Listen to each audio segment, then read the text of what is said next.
நம்ம கட்சியினுடைய 2வது ஆண்டு விழா, அதாவது 3rd இயரோட தொடக்க விழா இன்னைக்கு தமிழ்நாட்டில் ஒரு மிகப்பெரிய ஒரு கட்சியாக நம்ம வளர்ந்து இருக்கிறோம் அப்படின்னா அது உங்களால் தான். ப்ளஸ் நம்மளை நேசிக்கிற கோடிக்கணக்கான மக்களும் தான் அதுக்கு ஒரு மிக முக்கிய ஒரு காரணம்.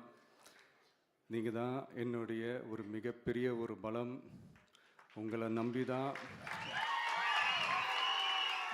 நானும் நம்ம கட்சியும் இருக்கிறோம். இதை நான் சொல்லி தான் உங்களுக்கு தெரியணும்னு அவசியம் இல்லை, இது உங்கள் எல்லாருக்குமே நல்லா தெரியும். அதனால் இன்றைக்கி உங்கள் எல்லாருக்கும், நம்ம கட்சியில் இருக்கிற தோழர்களுக்கும் தொண்டர்களுக்கும், இந்த கட்சியினுடைய ஒரு தலைமை தொண்டனான என்னுடைய வாழ்த்துக்களும் நன்றிகளும்.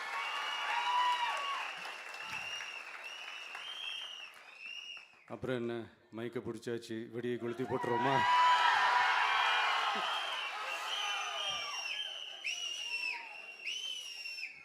(1977) ஜூன் மாதம்னு நினைக்கிறேன், ஜூன் மாதத்தில் புரட்சி தலைவர் எம்ஜிஆர் அவர்கள் ரேடியோவில் ஒரு பேட்டி ஒன்று கொடுத்தாங்க. அதில் பேசும்போது சொன்னாங்க, பேரறிஞர் அண்ணா அவர்கள் இருந்த இடத்தில் இப்படிப்பட்டவர்களும் அமர்கின்ற ஒரு நிலைமை ஏற்பட்டுச்சேன்னு எண்ணி எண்ணி கண்ணீர் வடித்தேன். அன்னைக்கு அந்த கண்ணீரை துடைக்க ஆரம்பித்த இயக்கம் தான் அண்ணா திராவிட முன்னேற்ற கழகம்னு சொன்னார்.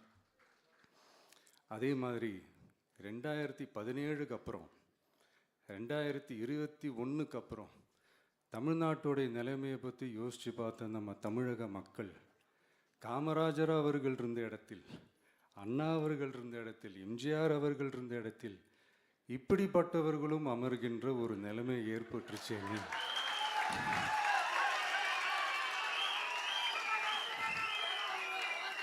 தமிழக மக்கள் கண்ணீர் வடித்தாங்க. இன்னைக்கு இந்த கண்ணீரை துடைக்க ஆரம்பித்த இயக்கம் தான் தமிழக வெற்றிக்கழகம்.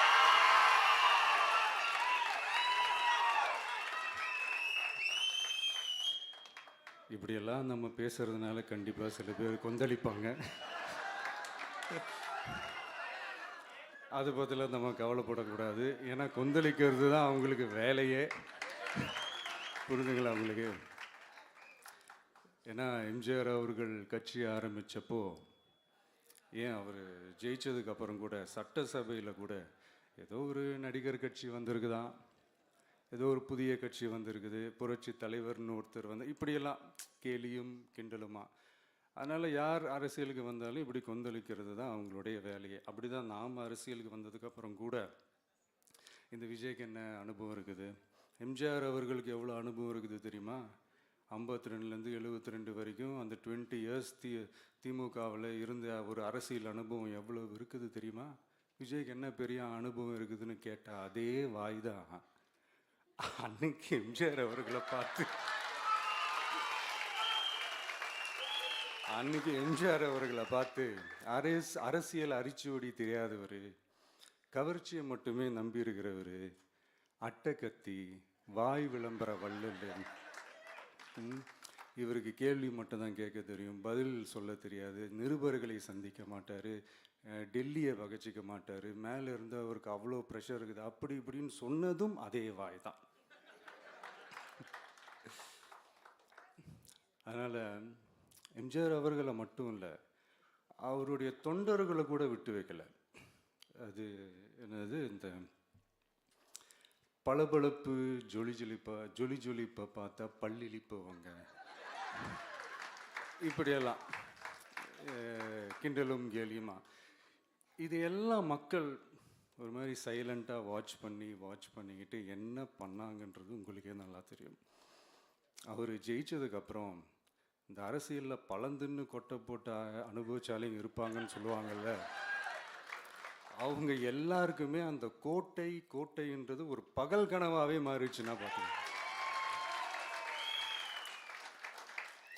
77 மாதிரியே இப்போவும் அந்த பழைய தேஞ்சி போன துருபிடிச்சி போன நஞ்சு போன அதே அந்த பழைய வெப்பனையும் இப்போவும் கையில் எடுக்கிறாங்க. அதனால் மை டியர் ஜென்டில்மேன், டெக்னாலஜிலாம் வளர்ந்து வேற எங்கேயோ போயிட்டுருக்கு.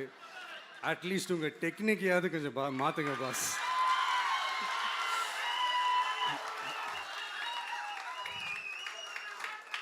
காமராஜர் அவர்களையும் விட்டு வைக்கல. அவருக்கு இலக்கியம்னா என்ன தெரியும், அவர் மாபெரும் புலவர், அந்த புலவர் இந்த புலவர்னு அவரை பற்றியும் கிண்டலும் கேலியுமா. அதான் முன்னாடியே சொன்ன மாதிரி யார் எதிர்த்து நின்னாலும் அவங்கள கொந்தளிக்கிறது தான் அவங்களுடைய வேலையே. ஸோ இப்படி அவங்க பண்ணுற தப்பெல்லாம் நம்ம எடுத்து சொன்னால், அவங்க பண்ணுற அட்ராசிட்டியை பற்றி நம்ம எடுத்து சொன்னால், அவங்க பண்ணுற அந்த ஊழலை பற்றி தான் நம்ம எடுத்து சொன்னோம். முக்கியமாக நாம் அதை எடுத்து சொன்னால் 50 வருஷத்துக்கு முன்னாடி இருக்கிற அதே தகர டப்பாவை எடுத்து உருட்ட ஆரம்பிச்சிருவாங்க.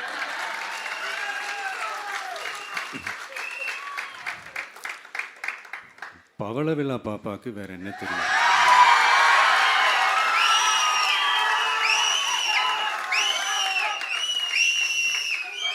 பழைய டப்பாவை உருட்டதானே தெரியும். அதுக்காக நாம் அவங்க பண்ணுற தப்பெல்லாம் சொல்லாமல் வெளியே சொல்லாமல் இருக்க முடியுமா? சொல்லுவோம், சொல்லிக்கிட்டே இருப்போம். நம்மளை தவிர யார் அவங்கள ஏற்று நின்று கேள்வி கேட்கறது? யாருக்கு அந்த தில் இருக்குது?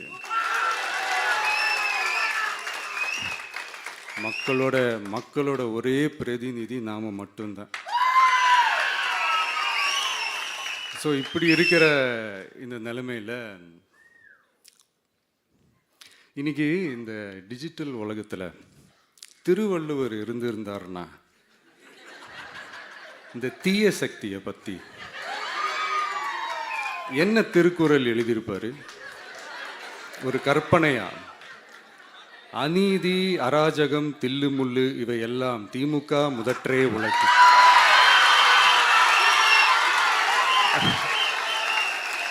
ஒரு கற்பனையா?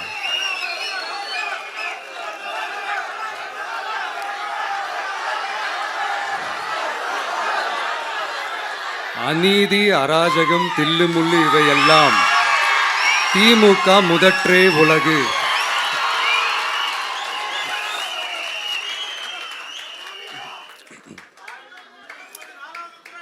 அடுத்து இந்த என்னப்பா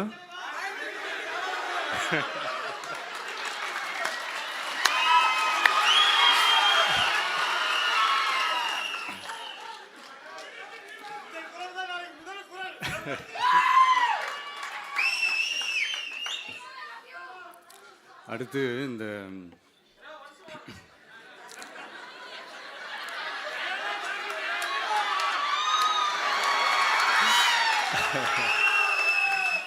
சொல்லிட்டேன், 2 வாட்டி சொல்லிட்டேன். அநீதி அராஜகம் தில்லுமுள்ளு இவையெல்லாம் திமுக முதற்றே உலகு.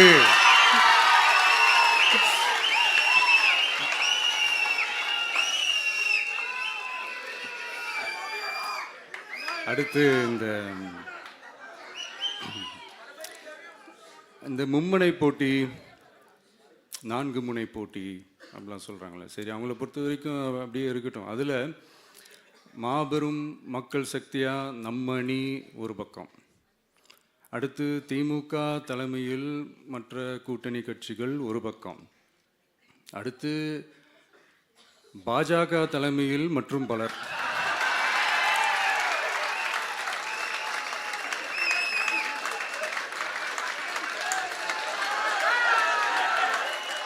என்னப்பா சிரிக்கிறீங்க? உண்மையை தானேப்பா சொன்னேன்.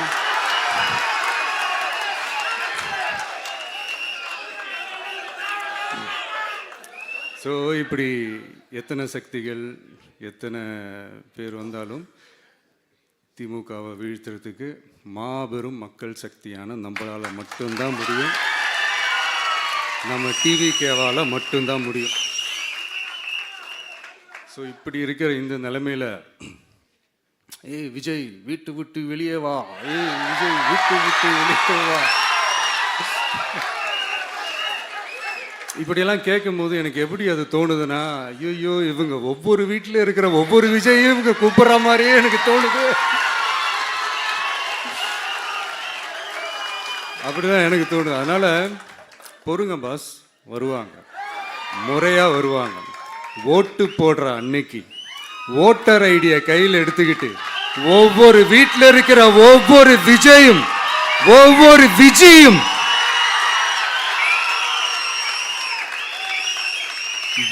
பூத்தா காலையிலேயே வந்து நிப்பாங்க பாருங்க. அன்னைக்கு தெரியும் பாருங்க, ஏண்டா இந்த விஜய கூப்பிட்டோம்னு.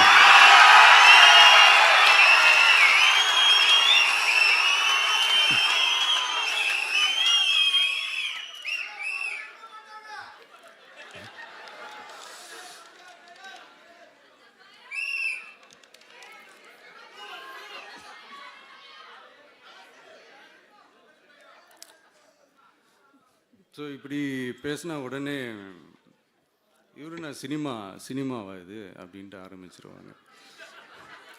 நான் சினிமா விட்டாலும் நீங்க சினிமா விட மாட்டேங்கிறீங்களேப்பா.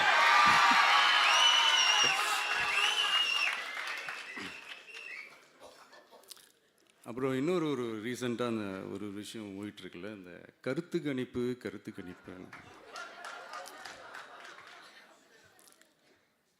அதில் நிறைய பேர் உண்மையான கருத்து கணிப்புலாம் சொல்கிறாங்க. அதையும் நான் தப்பு சொல்லலை. சில பேர் கடுப்பில் விட்ட கணிப்பாகவும் இருக்குது. அதையும் நான் தப்பு சொல்லலை. இந்த கடுப்பில் விட்ட கணிப்பாளர்களுக்கு நான் சொல்லிக்கிறது என்னென்னா, ஒவ்வொரு ஊராக தெருவாக வீடு வீடாக போய் நீங்கள் அந்த கருத்து கணிப்பு எடுத்து பாருங்கள். ஒவ்வொரு வீட்லேயும் டிவிக்கு இருக்கிறத நீங்கள் பார்ப்பீங்க.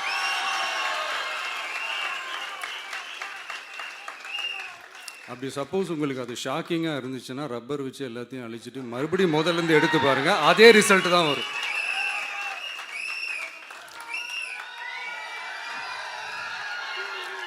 இது என்னப்பா லாஜிக்கு, அது எப்படி எல்லார் வீட்லேயும் டிவிக்கு இருக்கும் அப்படின்னு நீங்கள் கேட்டிங்கன்னா, ஒரு சின்ன சாம்பிளுக்கு ஒரு சின்ன டெஸ்ட் ஒன்று பண்ணி பாருங்களேன்.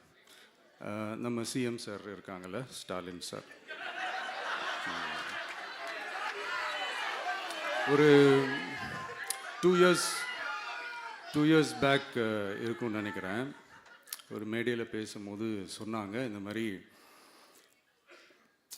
என்னோட கட்சிக்கு அவங்களோட கட்சிக்காரங்க சில பேர் பண்ணுற அட்ராசிட்டி, ஒரு சில மந்திரிகள் பண்ணுற சில அட்ராசிட்டிஸ்லாம் பார்த்து ராத்திரியில் எனக்கு தூக்கமே வரமாட்டேங்குது அப்படின்னு ஒரு 2 இயர்ஸ் பேக் இருக்கும்னு நினைக்கிறேன். அந்த வீடியோ கூட இருக்குது. அப்படி இருக்கிற அவரு என்னைக்காவது ஒரு நாள் அசந்து தூங்குவார்ல, அப்ப அவர்கிட்ட போய், சார்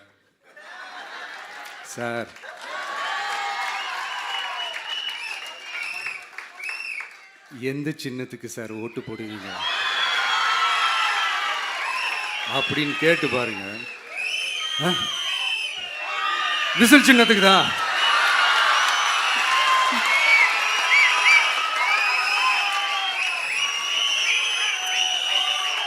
தூக்கத்தில் இப்படி டப்புன்னு எழுப்பி கேட்டால் டப்புன்னு உண்மையை போட்டு உடைச்சிருவாங்க. அதுக்கு சொன்ன அப்படி இருக்கிற இந்த நிலைமையில் டிவிக்கே வந்து சிட்டியில் தான் இருக்குது, டவுனில் தான் இருக்குது, வில்லேஜ் சைட்லலாம் இல்லை அப்படின்னு சொல்கிறவங்களுக்கு இந்த மாதிரி சில டெஸ்டெல்லாம் பண்ணி பாருங்கள், தெரியும்.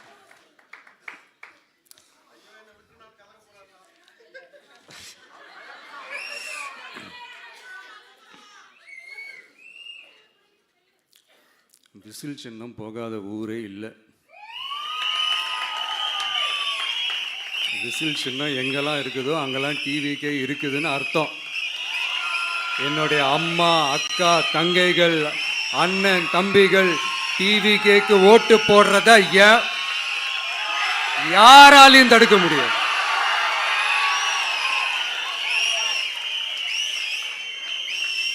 ரத்த சொந்தமா நம்மள நினைக்கிற நம்மளோட வகையராக்களை எந்த கட்சியாலையும் எவ்வளவு விலை கொடுத்தாலும் வாங்கவே முடியாது.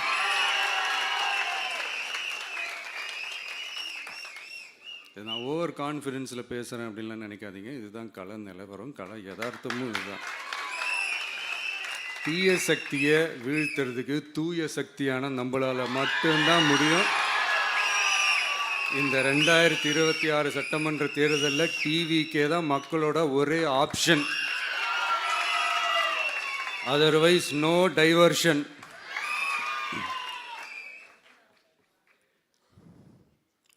இந்த டப்பா இன்ஜின்,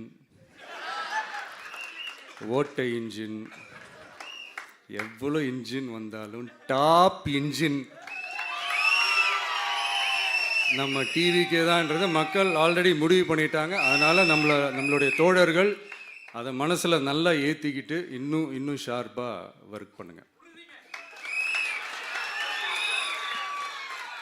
நான் ஏற்கனவே சொன்ன மாதிரி ஒன்றியம், நகரம், பேரூர், பகுதி, கிளை எல்லா இடத்துலையும் அந்த பூத்தாக அந்த நம்மளுடைய வேட்பாளர்களுக்கு ஒற்றுமையாக இருந்து வேலை செய்யுங்க. நமக்கு மாபெரும் கூட்டணியான, மாபெரும் மக்கள் சக்தியான குடும்பமாக நம்மளோட இருக்கிறாங்க. இன்னொன்று அன்றைக்கி நான் சொன்ன மாதிரி நம்மளுடைய விசில் சின்னத்துக்கு ஓட்டு போட வைக்கிறது மட்டும்தான் உங்களுடைய வேலை. மற்றதெல்லாம் மக்களோட சேர்ந்து நான் பார்த்துக்கிறேன்.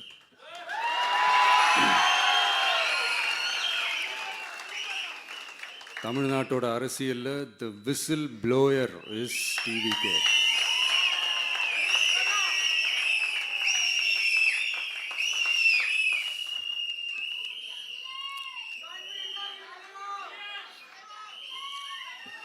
நம்ம மக்கள் இந்த விசில்ல ஊதுல இந்த தீய சக்தியும் இந்த ஊழல் சக்தியும் தெரிச்சு ஓடணும். எப்படி தெரிச்சு ஓடணும்?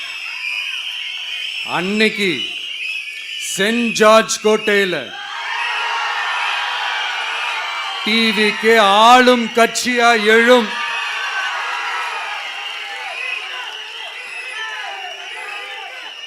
உங்களோட நான் இருக்கேன், நம்மளோட நம்ம மக்கள் இருக்கிறாங்க. இதுக்கு மேல என்ன வேணும்? கான்ஃபிடென்ட்டா இருங்க. நல்லதே நடக்கும். வெற்றி நிச்சயம். மீண்டும் சந்திக்கும் வரை நன்றி, வணக்கம்.